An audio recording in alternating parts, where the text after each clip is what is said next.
കടമെടുപ്പ് പരിധിയിലെ കേരളത്തിന്റെ പ്രധാന ഹർജി 5-അംഗ ഭരണഘടനാ ബെഞ്ചിന് വിട്ടു.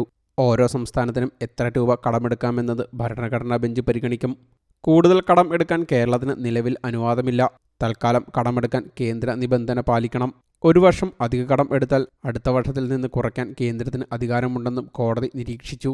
ഭരണഘടനയുടെ 293-ാം അനുച്ഛേദം ഇതുവരെ ചോദ്യം ചെയ്തിട്ടില്ലെന്നും അതിനാൽ ഭരണഘടനാ ബെഞ്ച് പരിശോധിക്കേണ്ടതുണ്ടെന്നും സുപ്രീംകോടതി വ്യക്തമാക്കി. കേരളവും കേന്ദ്രവും തമ്മിൽ ചർച്ച നടത്തുകയും 13,600 കോടി കേരളത്തിന് നൽകാൻ തയ്യാറാണെന്ന് കേന്ദ്രം വ്യക്തമാക്കുകയും ചെയ്തിട്ടുണ്ട്. ഹർജി തള്ളാതെ പരിഗണിക്കുന്നുവെന്നത് മാത്രമാണ് കേരളത്തിന് ആശ്വാസകരമായത്. എന്നാൽ ഭരണഘടനാ ബെഞ്ചിന് വിട്ടതിനാൽ ഉടൻ വിധിയുണ്ടാകില്ലെന്ന് വ്യക്തമാണ്. ജസ്റ്റിസുമാരായ സൂര്യകാന്ത്, കെ.വി. വിശ്വനാഥൻ എന്നിവരടങ്ങിയ 2-അംഗ ബെഞ്ചാണ് ഹർജി ഭരണഘടനാ ബെഞ്ചിന് വിട്ടത്. 10,000 കോടി കൂടി അധികമായി കടമെടുക്കാൻ അനുവദിക്കണം എന്നാണ് കേരളത്തിന്റെ ആവശ്യം. ഹർജിയിൽ ഉന്നയിച്ച വിഷയങ്ങൾ ചർച്ചയിലൂടെ പരിഹരിക്കാൻ കേന്ദ്രത്തിനോടും കേരളത്തിനോടും കോടതി നിർദ്ദേശിച്ചിരുന്നെങ്കിലും ഇതിൽ ഫലമില്ലാതെ വന്നതോടെയാണ് കേസിൽ കോടതി വീണ്ടും വാദം കേട്ടത്. 7 വർഷം മുൻപ് സംസ്ഥാന സർക്കാർ എടുത്ത അധിക കടത്തിന്റെ കണക്കുമായി ബജറ്റ് അവതരണത്തിന്റെ തലേദിവസം കേന്ദ്ര സർക്കാർ എത്തിയതിന് പിന്നിൽ വേറെ ലക്ഷ്യങ്ങൾ ഉണ്ടെന്നാണ് കേരളം വാദിച്ചത്.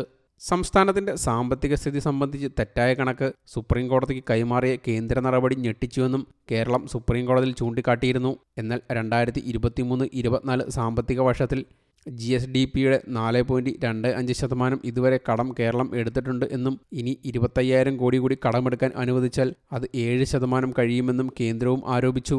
സാമ്പത്തിക വർഷത്തിന്റെ ആദ്യ ദിനമാണ് ഹർജിയിൽ ഉത്തരവ് വന്നത്. News desk you talk.